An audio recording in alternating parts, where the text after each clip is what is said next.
సంజయ్ గారు ఉన్నారు ఇక్కడ. బెట్టింగ్ యాప్స్ గురించి మాట్లాడదాం. ఒకసారి తను అడిగి ఎలా ఉందో బెట్టింగ్ యాప్స్ గురించి మాట్లాడడం తెలుసుకుందాం. Hi sir. చెప్పామా కొంచెం బెట్టింగ్ యాప్స్ గురించి చెప్పండి సార్. ఇక ఏం చెప్పాలి చెప్పు. ఆడవాళ్ళేమో పోలీస్ స్టేషన్ లో కత్తరించి ప్రమోషన్ ఇచ్చిన వాళ్ళని అంతా లోపలేస్తున్నారు. రాత్రి ఈయన్నే చూసినా నేను. ఇగో ఇట్లా పెట్టి అరే నీ అమ్మ ఇంక 20 పెట్టాలి, ఇంకా 10 పెట్టాలి అని చెప్పి ఇల్లు ఆడుతున్నారు. తప్పంతా ఇల్లు అది పెట్టుకొని వాళ్ళనంటే ఏమూడదు. వాళ్ళు ఏదో ఆడాలని పెడతారు. వీళ్ళేమో నీకు నినమో నా మంది అంత చచ్చిపోయింది తెలిసి మంది అంతా ఉరిగోసుకుంటున్నారు, అప్పులు చేసుకుంటున్నారు. అన్ని మీకు తెలుసు కదా. అవసరం ఆడడం సెలబ్రిటీలు చేశారు కదా, ఇంకా మానట్లేదు జనాలు. ఏడమంటున్నారు. రాత్రి చూసినాను నేను ఇక్కడ 5-6 మంది ఆడుతున్నారు తెలుసా. అరే ఎందుకు ఆడతారు? అసలు పానాలు తీసుకుంటారు మీరు ఆడి ఇట్లా పానాలు తీసుకొని అందరి మీద ఆడుతున్నారు. ఏమిటి చెప్పు అసలు ఇండ్ల కథ కార్ఖానా ఎట్లుండదు. ఒకళ్ళ సొమ్ము కష్టాజీతం తీసుకుంటున్నారప్ప ఈ బెట్టింగ్ యాప్స్ గురించి. మీ కష్టాజీతం తీసుకున్నారా ఫ్రెండ్స్ మీకు ఎప్పుడైనా? నా కష్టార్జితం నా దగ్గరనే ఉందబ్బా. నేనైతే దేనికి పెట్టలేదు, పెట్టాను కూడా బరాబర్ పెట్టండి. ఎందుకంటే మన పని చేసినామంటే ఆ పైసా తీసుకొని ఇంటికి ఉపయోగించుకోవాలి, ఖర్చులకు ఉపయోగించాలి, మన తేవాలి. గాని ఇటువంటి ఆటలు ఆడి భార్య పిల్లలకు మోసం చేసినట్టే లెక్క. అర్థమైందా? ఇంట్లో అమ్మ నాయనలకు కూడా మోసం చేసినట్టే లెక్క.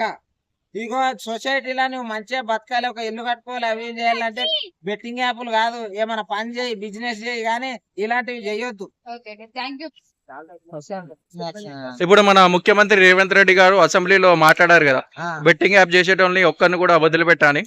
సో సిట్ ఒక ప్రత్యేకంగా ఒక సిట్ ని కూడా ఏర్పాటు చేసి వీళ్ళందరినీ కూడా అరెస్ట్ చేయాలని ఒక టీం ని కూడా ఏర్పాటు చేసిండు. ఇది మంచిదే.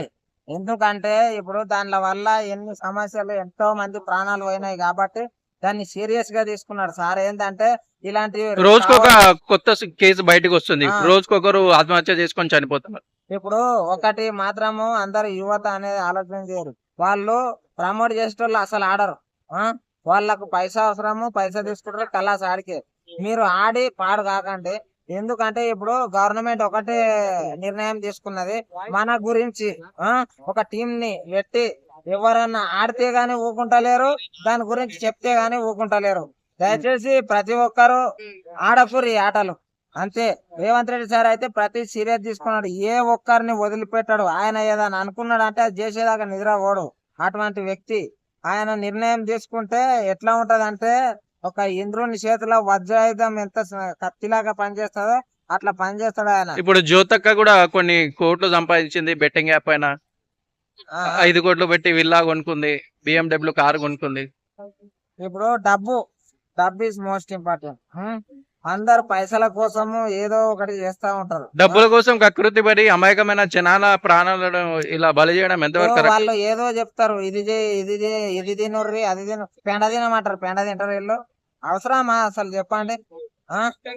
పైసా అనేది మనం పని చేసి సంపాదించుకున్నప్పుడు అది నువ్వు ఇంటి పనులకు వాడు, లేకపోతే ఏదో ఒకటి ఇంట్లో సరుకులు తేపోవా. నువ్వు ఏడనో పోయి ఊకేదైనా పోయి ఆడ ఖర్చు పెట్టి బెట్టింగ్లు ఆడుతా అంటే ఏమేది అసలు లాస్ నీవే. నీ వల్లనే ఈ సొసైటీ కూడా పాడైతున్నది. అర్థమైందా? ఒక రాజకీయ నాయకుడు గాని, ఒక గుడిలో ఒక పూజారి చెప్పింది గాని, లేకపోతే ఒక మన మాస్టర్ చెప్పింది గాని వినం మనము. ఇలాంటి వాళ్ళు ఇవి చేయర్రి, అవి చేయర్రి అంటే బాగా చూస్తాం మనం. ఎట్లయితే తెలంగాణ ప్రభుత్వము రేవంత్ రెడ్డి గారు అసెంబ్లీలో ఈ యొక్క బెట్టింగ్ యాప్స్ పైన లేవనెత్తారు, అదే విధంగా పార్లమెంట్ లో నరేంద్ర మోడీ గారు ఇదే విధంగా లేవనెత్తితే ఈ యాప్స్ అన్నిటి కూడా బ్యాన్ చేస్తే చాలా బాగుంటుందని. చాలా బాగుంటుంది. ఇంతకు ముందు టిక్ టాక్ ఎట్లయితే బ్యాన్ చేశారు, ఎట్లా బ్యాన్ అయిందో ఇవి కూడా పక్క బ్యాన్ కావాలి. బ్యాన్ అయినా కూడా కొంతమంది చేస్తుంటే మాత్రం అటువంటి వాళ్ళ మీద చర్యలు తీసుకోవాలి కూడా. ఇప్పుడు టీం కొత్తగా వచ్చిందంటే యాడున్నా వదిలిపెట్టారు. బరాబర్ ఒకటి చెప్తున్నా, ఎవరైనా సరే పెద్ద స్టార్స్ అయినప్పుడు మీకు ఫాలో చేసిన ప్రతి ఒక్కరు బాగోగులు చూడండి, కానీ వాళ్ళని ఇబ్బందుల పాలు చేయకండి.